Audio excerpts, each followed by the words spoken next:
What's going on, everybody? Mike here with iSMELL, and yes, we are back at it with another video. Listen, fellas, we are right around the corner from Valentine's Day. What I thought I would do today is pivot away from my collection and instead dive into my wife's perfumes. What I have for y'all are 5 perfumes. These are all perfumes that I have purchased for my wife, and I am fairly certain that if you were to purchase it for your significant other, I am very confident that she's gonna love them. But I'm not here to waste too much of y'all's time, seeing as we have quite a few fragrances to talk about in today's video. Let's go ahead and get into it. So yeah, no honorable mentions, right into the nitty gritty. We're gonna try to keep this video as streamlined as possible. This one here, the first one is Timeless Elegance meets Youthful Sophistication. We're gonna be diving into the house of Chanel for this first one. This one goes by the name of Coco Mademoiselle.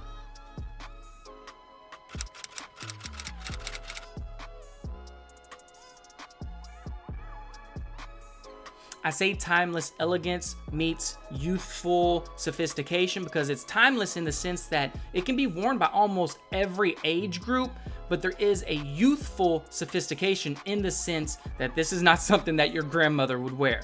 Notable notes in Coco Mademoiselle will include citruses, patchouli, ylang-ylang, florals, vanilla, as well as musk. As always, I'll give you a couple sprays and let you know what I smell.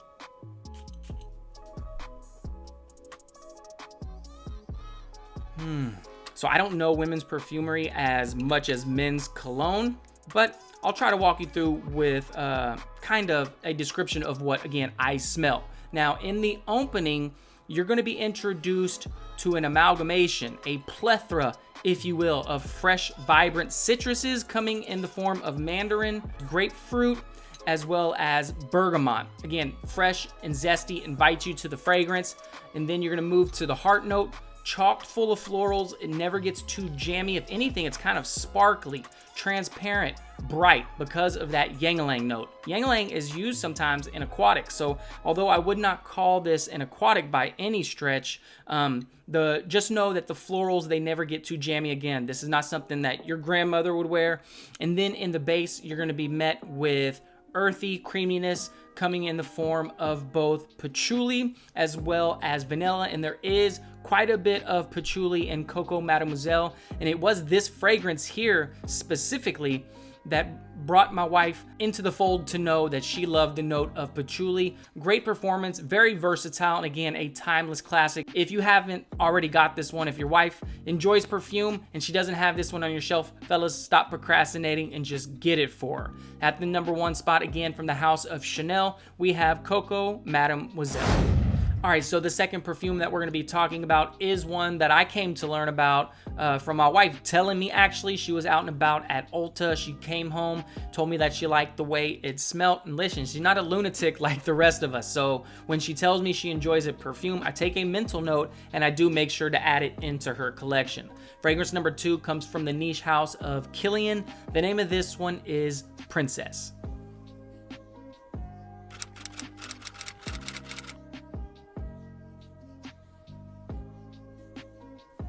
So it does have a longer name than just Princess. Technically, it says I don't need a prince by my side to be a princess, which I do find to be a bit cringy. But again, I do realize they're not trying to sell this fragrance to me. I'm not their target demographic. Notable notes in Princess is going to include, and they're not giving it up, marshmallow, matcha tea, as well as ginger. Now, this one here is a soft, powdery, understated gourmand. Now, my wife, she doesn't like overly sickly, sweet, dense fragrances, but she does like something with a bit of sweetness in it. This is for someone with a sweet tooth that doesn't want to go all the way to like Mugler Alien or something. Now, when you smell this, again, I said matcha tea, there's green undertones. Mostly you're gonna get a very mellow, warm, powdery, slightly sweet marshmallow with subtle spices, I presume to be ginger. It's not chock full of ginger. This isn't an overly complex fragrance. What it is a flirty, low-key sexy fragrance that doesn't announce itself to everybody in the room. It is a little bit on the pricier side, as niche fragrances are. I do believe a 50 ml, somewhere in the ballpark of close to $200, but nonetheless, spend the bread. If you love your woman, if you love your significant other, she'll definitely appreciate having a Kilian fragrance added into her collection, and that is the one I'm recommending today at the number 2 spot. Again, from the house of Kilian, we have Princess. All right, so moving on to this third perfume. This one is similar to the last one in the sense that it's one that she smelt at Macy's. Once she got home and told me about it, she told me she really liked the way it smelled. I made it a point to go back there, pick it up so that she could add it into her collection. Perfume number 3 comes from the designer house of Gucci. The name of this one is Gucci Flora Gorgeous Magnolia.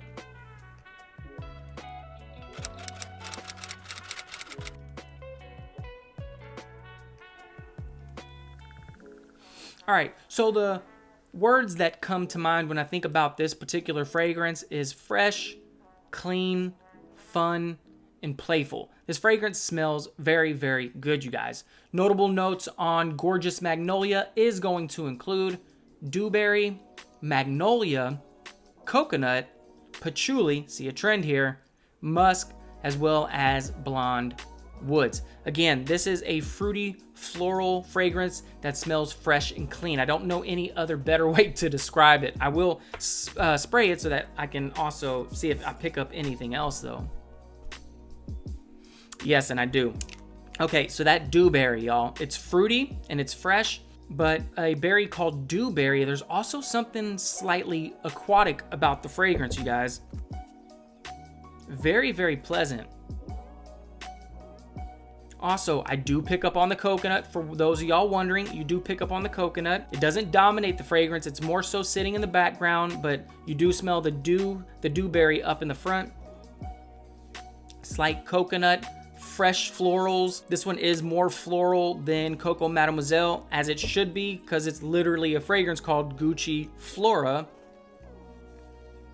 And in the base, you're gonna get subtle musks and blonde soft woods. I can't speak to the longevity of all these fragrances because I don't wear them. I only can report feedback from what my wife tells me, and she tells me this one does not have the best performance. And you know, she has pretty good skin chemistry. A lot of times she doesn't overspray. Again, she's not a lunatic like us, so she'll just spray her fragrance on once a day, and if I come home and smell it, I know it lasts at least 8 hours, but she's told me that she has to respray this one in order to keep the longevity throughout the day. Nonetheless, it's an excellent fragrance that I'm very confident if you were to purchase your significant other, she would enjoy also.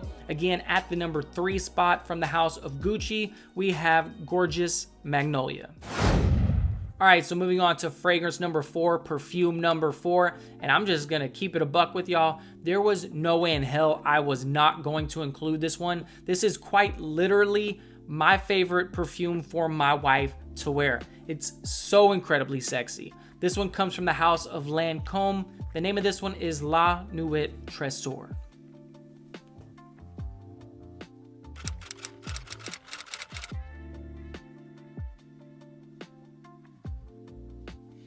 All right, this damn thing is sex in a bottle, you guys. Ton of notes on this fragrance. I'll kind of go through what I smell here in a second, but let me run through these notes and just know there's about 20 notes in here. These are the ones I pick up on the most. They are going to include praline, caramel, incense, vanilla orchid, licorice, as well as patchouli. Again, this is a gourmand fragrance. It smells edible, but it's also dark. It's dark, rich, sexy, sweet, gourmand, warm, smoky, and clean musks, you guys. That's what I smell in this fragrance. Not overly complex. I can't explain what happens at the top, the base, and the mid. I just know that this thing smells damn sexy. I guarantee you, if you pick this one up for your significant other, I'm almost certain you're gonna love the way it smells on her. This is one of my favorite fragrances, again, for my wife to wear. Definitely one you should check out. Scoop it up before Valentine's Day hits, guys. Y'all stop procrastinating. Get it. At least get one of these. At the number 4 spot, again, from the house of Lancôme, we have La Nuit Trésor. All right, so last but not least, and if you are still watching, big salute. Moving on to perfume number 5. This one is going to appeal to the woman. If your significant other is not a big fan of perfumery, I think she'll like this one in the sense that what I'm about to recommend is technically not a perfume. Last but not least, at the number 5 spot, from Juliet Has a Gun. This one is called Not a Perfume.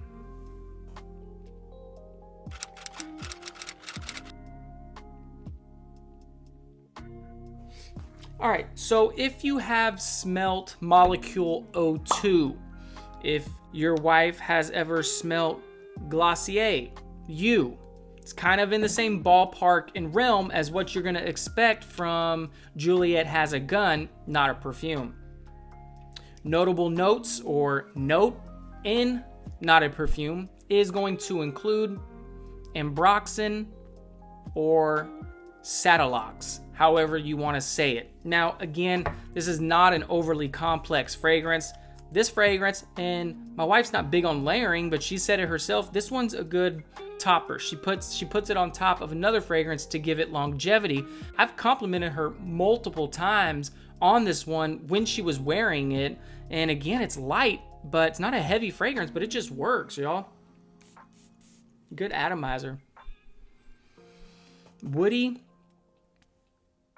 musky, airy, ambroxan, injected with a bit of femininity, if that word even exists. Excellent longevity, ironically. It's just, it's like a skin scent enhanced. So it's your significant other's natural body composition with just a little bit extra on top. It's a great fragrance in my opinion. I'm not sure of the price point, but it's definitely one to pick up for your significant other. If she just wants something that just has a bit of a woody, musky ambroxan, just something, to just kind of enhance your outfit, the ultimate accessory, if you will, an everyday driver type fragrance. This one is definitely one that I would recommend. Again, at the number 5 spot, from Juliet Has a Gun. The name of this one is Not a Perfume. All right, you guys, that's pretty much a wrap for the video. Those are 5 perfumes that I am very confident if you purchase for your significant other for Valentine's Day, I am fairly confident she is going to enjoy them. I really do appreciate you checking out the video, even more so if you watched until the end. For those of y'all that are familiar with the channel, you're aware that I do giveaways almost every video.